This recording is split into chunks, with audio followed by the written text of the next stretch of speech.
on how you can begin to achieve a Greek hero body. Now, I'm not quite there yet myself, but I've made some significant progress since I began. I will upload a video at the end of December showcasing my progress. Anyway, so in this first video we are going to talk about Achilles. If you have not seen the statue, I will pop it up on the screen. He has really strong shoulders, triceps. Again, the Greek's chest is not that developed, but I certainly need to work on mine. Then they have their quads and general leg strength, which you have seen in my leg day video. And they have a strong back. So how can you achieve this at home with just, for example, kettlebells, like I'm going to show today? I will not showcase a complete workout, but I will give you some examples of exercises and ways you can program this to make it efficient. Now, Achilles was a warrior, right? And so we're not going to train with traditional just pure hypertrophy. We're also going to try and strengthen our tendons like a warrior. And so the first exercise we're going to have is going to be the press. If you only have a single kettlebell, you can achieve this really well, but 2 kettlebells is even better. You start with the kettlebell in front of you, clean it back and up. Make sure you have learned the clean, the press, the goblet squat and the snatch before you try and enter this program. You have the kettlebell cleaned. We will do this hard style because we want to maximize our muscle growth as well as our strength, not our efficiency at the movement. So we brace in our core, our glutes, our back is straight. And then we press, we breathe in, brace, we press straight up. Let me show you from the front. We brace. We stabilize with this hand if necessary, not on anything, but we just hold it out here. And we press straight up. This exercise will truly develop your triceps, your shoulders, specifically the front and the lateral part of your shoulders, as well as your upper chest. If you do it with a single kettlebell, it will also strengthen your obliques, which many of the Greek statues, if you have looked at them, have really wide guts, really wide trunks. This was because they carried shit around all the time. And we're going to mimic this by having a single load. If we have both kettlebells, we will easier be able to press and maximize our shoulder strength. So it is your choice really. With a single kettlebell, you also gain immense strength and athleticism because your core will be much stronger in the ways that it is designed to be strong. Next exercise I will demonstrate for you is the kettlebell Cossack squat, specifically the side to side one. So a bodyweight Cossack squat looks roughly like this, right? You have to have some mobility in your ankles, your knees and your hips to do this movement. And so I would recommend that you start with body weight. If you can do like 15 body weight of these, where you get all the way down to here, where your foot is stable against the ground, you are not standing on your toes, to both sides. You learn that you should put your body weight on this leg, not this. If you put it on this leg, you will damage your adductors. When you can do 15 good reps with good depth and ability, pick up a light weight. For example, this 12 kilogram here is light for me, but for some people 12 might be their beginning heavy weight or moderate weight. So whatever is light for you, it could be 5, it could be 6 kilograms. But then you pick up your light weight and you Squat to the side, make sure your core is braced and that you do not bend all the way forward or twist your spine in any way. And remember, keep the kettlebell, whatever weight it is, have respect for it. You have to treat it like it's heavy. Then you learn your movement patterns well and you avoid injuries in the future. At the very last, when you have mastered your basic form, you can begin to pick up moderate or heavy weights. I don't own a heavy weight, but this one does just fine. And so you simply go in a wide sumo stance and you squat.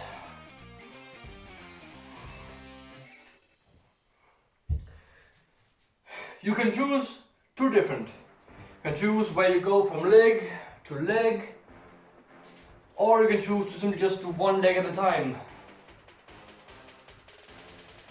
They are both really valid. Personally, I do side to side, but it is up to your choice. This exercise builds adductor strength, which keeps your leg from looking skinny, even though you have amazing core strength. It develops your glutes really well, and of course your quads.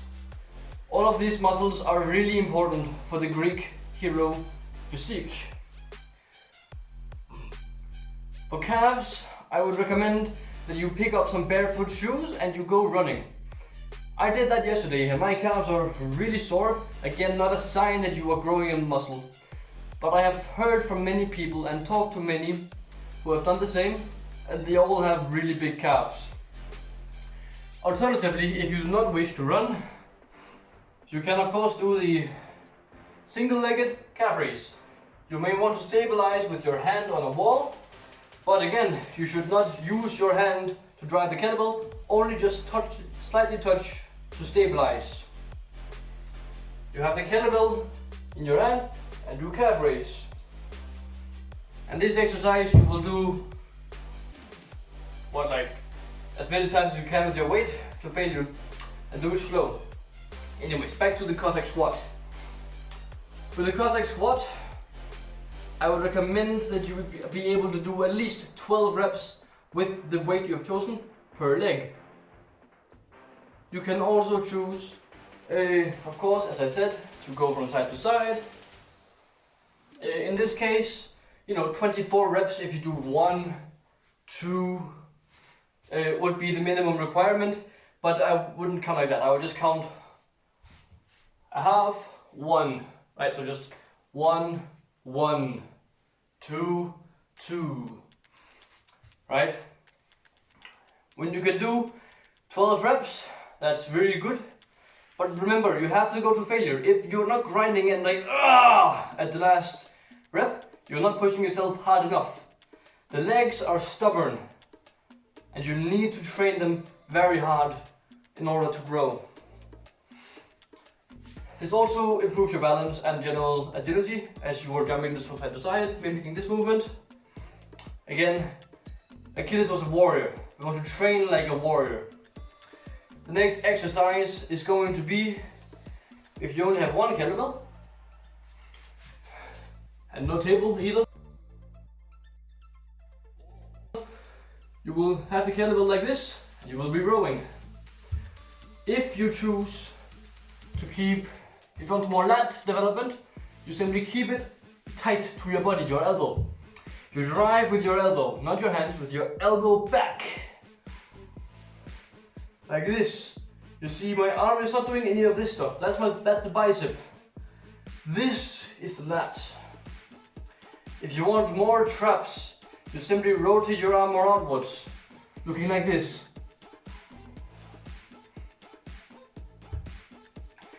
And the rear delt cannot be forgotten.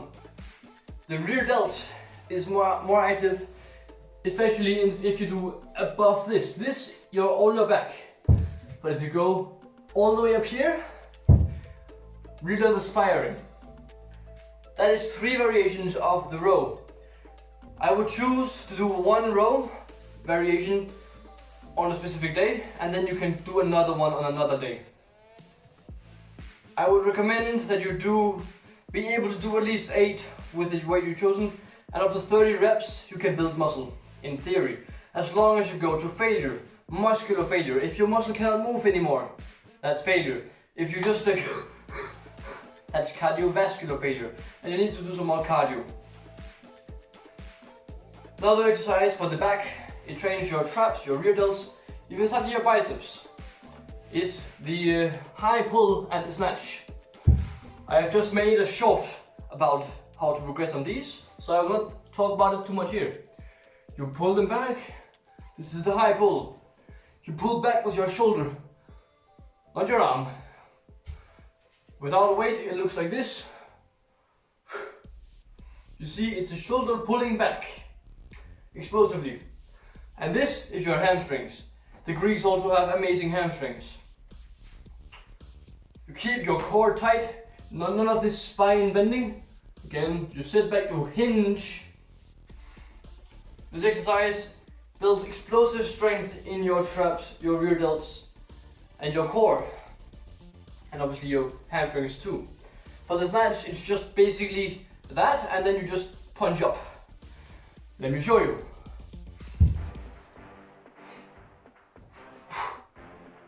You cannot see the kettlebell at the top of the movement because of the limited camera frame.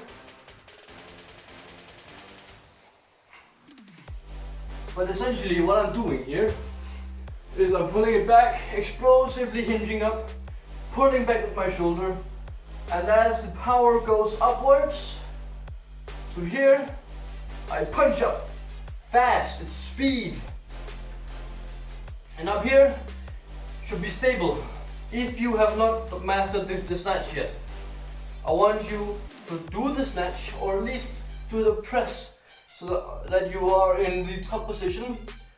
Then you, with your shoulder racked, the socket into your joint, you will take a walk.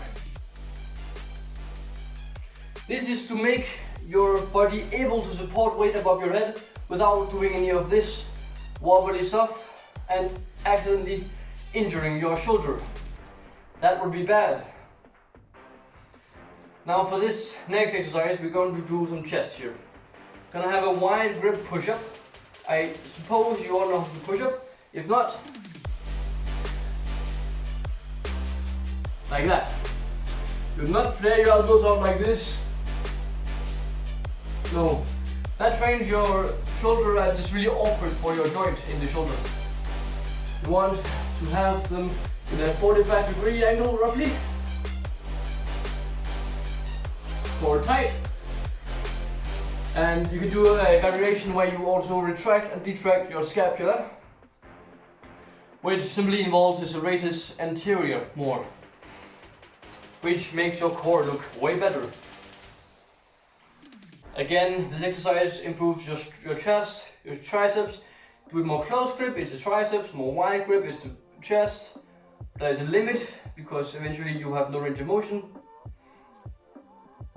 You can, if you have 2 kettlebells, a bench or 2 benches or 2 chairs or whatever, you can do a deficit push-up.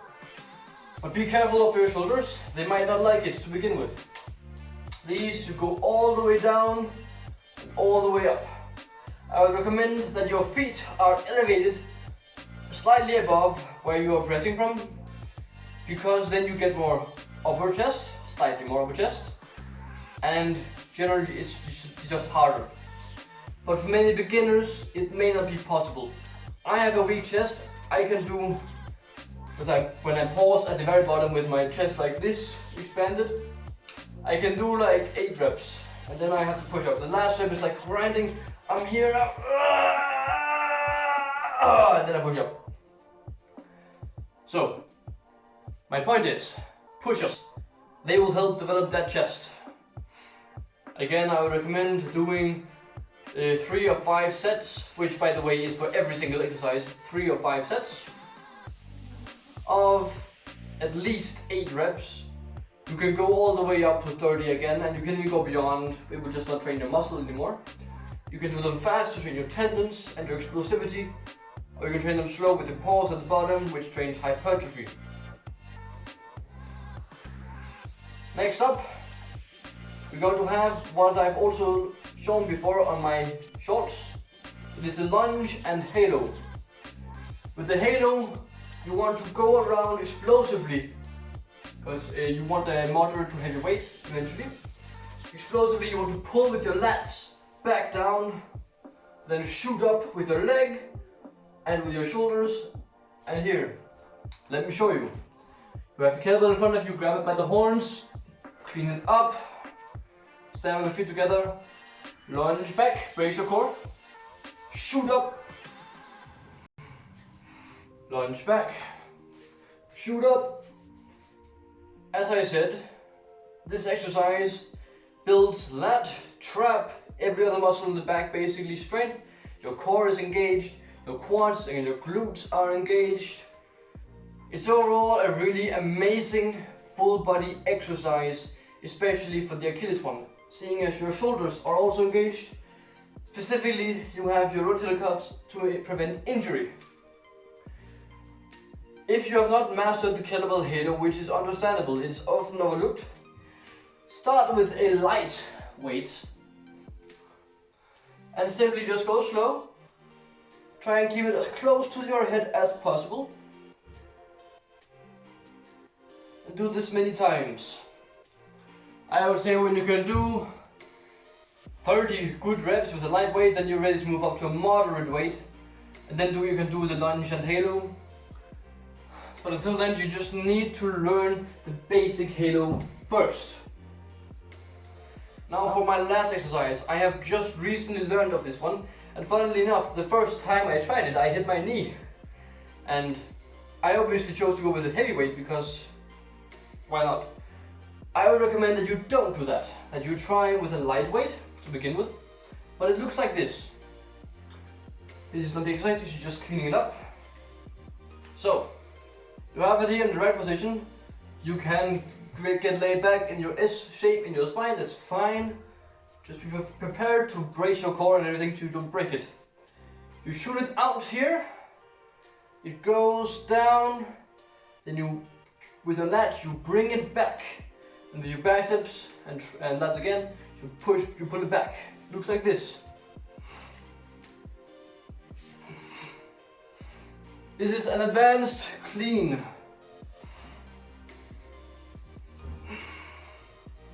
Can switch arms like this.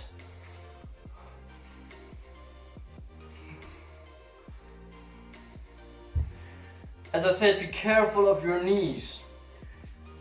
I would also recommend that you can just do the basic clean and master that one first. But this one is better for muscle hypertrophy. Since you get a wider range of motion and you get to pull with your lats even more. You also get some more rotational strength in your obliques and your core. Overall, it's an amazing exercise, but you gotta train your way up to it. All of these exercises combined, I would not recommend that you do them all with 5 sets and max reps every single day. That will simply lead to overtraining. But what you can do is split them up. So, you know, you have your push-up and your press on a different day because you train most of the same muscles. You have a lunge and a Cossack squat on different days because you train the same muscles.